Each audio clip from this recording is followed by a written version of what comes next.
Hey guys, I'm Ryan. My group and I are going to be talking about nuclear fusion today.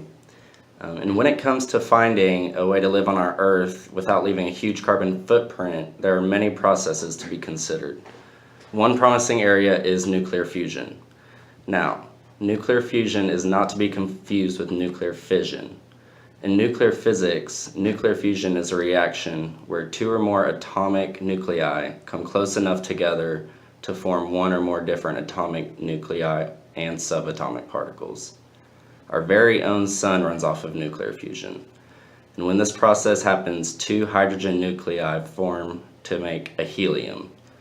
And as nuclear fusion is the combination of nuclei, nuclear fission is the split of two nuclei. Nuclear fission isn't more radioactive and not as clean as nuclear fusion, the energy that is generated from it. Therefore, nuclear fusion is the better energy source, and when it comes to making our world a healthier place to live in, you would want to choose nuclear fusion over nuclear fission, and that's what we're about to show you in this demonstration here. Hey guys, this is Ray, and he'll be helping us demonstrate how nuclear fusion in the sun occurs. Now, the sun, which is made up of mostly hydrogen and helium atoms, generates energy by fusing hydrogen atoms and creating helium in the process, releasing a tremendous amount of energy. Now, in order for fusion to occur, an incredible amount of heat and pressure is needed.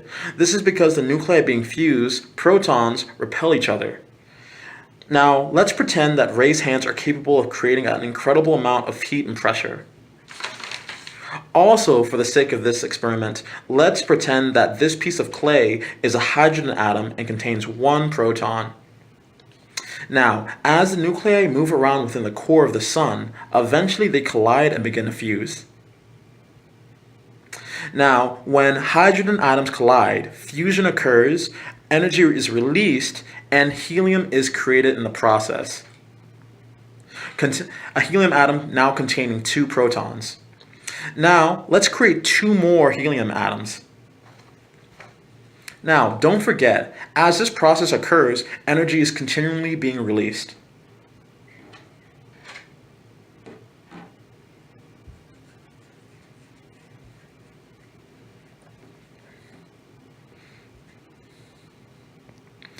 Alright, so now we have these three helium atoms floating around in the core of the sun. Now, let's say two of them smash into each other. Alright, so what's created is a pretty unstable particle called beryllium that usually disintegrates pretty quickly.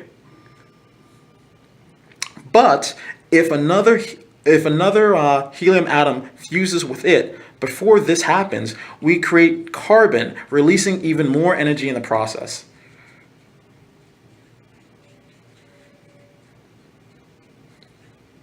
And there we go. We now have carbon, which now has 6 protons.